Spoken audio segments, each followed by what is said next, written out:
UKలో 1 year masters. No IELTS required up to 5 years visa. High visa success rate. Star heroine Samantha ఆమెకు సంబంధించిన ఓ photo ఇప్పుడు అభిమానుల్లో ఆందోళనకు కారణమైంది. ఓ సినిమా షూటింగ్ లో ఆమె గాయపడినట్లు తెలుస్తుంది. సమంత గాయపడినట్లుగా ఉన్న ఫోటో సోషల్ మీడియాలో వైరల్ అవుతుంది. దీంతో తమ అభిమాన నటికి ఏమైందో అంటూ ఫ్యాన్స్ ఆందోళన వ్యక్తం చెందుతున్నారు.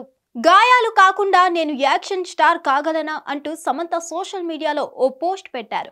దీనికి మోకాలికి సూదులతో ట్రీట్మెంట్ తీసుకుంటున్న ఫోటోను జత చేశారు. ఇందుకు సంబంధించిన ఫోటోలు సోషల్ మీడియాలో వైరల్ కావడంతో అభిమానులు ఏం జరిగిందంటూ ఆందోళన వ్యక్తం చేస్తున్నారు. ఆమె త్వరగా కోలుకోవాలని కోరుకుంటున్నారు. అయితే సమంతకు ఆ గాయాలు ఎలా జరిగాయనేదే తెలియాల్సి ఉంది.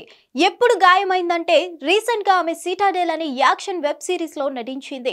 ఈ వెబ్ సిరీస్ అతి త్వరలోనే అమెజాన్ ప్రైమ్ లో టెలికాస్ట్ కానుంది. ఈ వెబ్ సిరీస్ కి సంబంధించిన టీజర్ లో సమంత చేసిన యాక్షన్ సన్నివేశాలను చూసి అభిమానులు ఆశ్చర్యపోయారు. ఇలాంటి యాక్షన్ సినిమానే ఆమె బాలీవుడ్ మరొకటి చేస్తుంది. అందుకు సంబంధించిన కొన్ని షార్ట్స్ చేయగా సమంత మోకాలకు బాగా గాయాలయ్యాయి. ఈ సందర్భంగా ట్రీట్మెంట్ లో భాగంగా సూదులు గుచ్చిన ఫోటోను ఆమె సోషల్ మీడియాలో అప్లోడ్ చేస్తూ దెబ్బలు తగలకుండా నేను యాక్షన్ స్టార్ ని అవ్వలేనా అంటూ ఒక పోస్ట్ పెట్టింది. ఇది బాగా వైరల్ అవ్వడంతో అభిమానులు కంగారు పడుతున్నారు. మరిన్ని అప్డేట్స్ కోసం stay tune to hit TV. Hit TV app ని డౌన్లోడ్ చేసుకోండి. ఇందులో short news, live news, entertainment movies అన్ని అవైలబుల్ గా ఉన్నాయి. Please download Hit TV app. Hit TV app. Hit TV app ని ఫ్రీగా డౌన్లోడ్ చేసుకోండి.